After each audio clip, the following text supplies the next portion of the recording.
எனக்கு டைம் ஆயிடுச்சு, என் friend wait பண்ணிக்கிட்டு இருப்பா, நான் கிளம்புறேன், பாய். ஒரு பிள்ளைய பெத்து கொடுக்க முடியல, ஊர் சுத்த கிளம்பிட்டா. சீக்கிரம் வாங்க, படம் போட்டுற போறாங்க. அழகு போயிரும் பெத்துக்காம இருக்காக்கா. அக்கா, அங்க என்ன முடங்கிக்கிட்டு இருக்கீங்க? இந்த வாரேன் இருங்க, சினிமாக்கு அப்புறம் போய்க்கலாம். அத்தா, எப்போ வெளியில போனாலும் இதுக்கத்தான் இதே சொல்லிக்கிட்டே இருக்கீங்க. இப்போ பொண்ணு பார்க்க வரும்போது என்ன சொன்னீங்க நீங்க? எனக்கு 100 பவுன் நகை வேணும், அப்புறம் ஒரு கார் வேணும் அப்படி சொன்னீங்களா? எல்லாம் கொடுத்துட்டோம்ல. அப்புறம் என்ன சொன்னீங்க?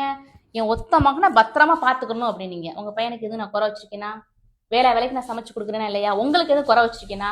உங்களை நல்லா கவனிச்சுக்கிறேன்ல. அப்புறம் என்னத்த? இல்லை கல்யாணம் ஆகிட்டு 1 வருஷத்துக்குள்ள எனக்கு குழந்தை பெற்று கொடுக்கணும் எதுவும் சொன்னீங்களா? இல்லை 2 வருஷத்துக்குள்ள எனக்கு குழந்தை பெற்று கொடுக்கணும் எதுவும் சொன்னீங்களா? இல்லை எதுவும் சொல்ல இல்லை. குழந்தை எப்போ பெற்றுக்கணும்னு எனக்கு தெரியும். நீங்க அடிக்கடி இதெல்லாம் சொல்லிக்கிட்டு இருக்க வேண்டாம். ஐயோ அத்தை, நீங்க ஒன்று சொன்னீங்க, அதை மறந்துடக்கூடாது. உன்னை நான் மகாராணி மாதிரி வச்சுக்கேன்னு சொன்னீங்கல்ல, அதை மட்டும் மறந்துடாதீங்க.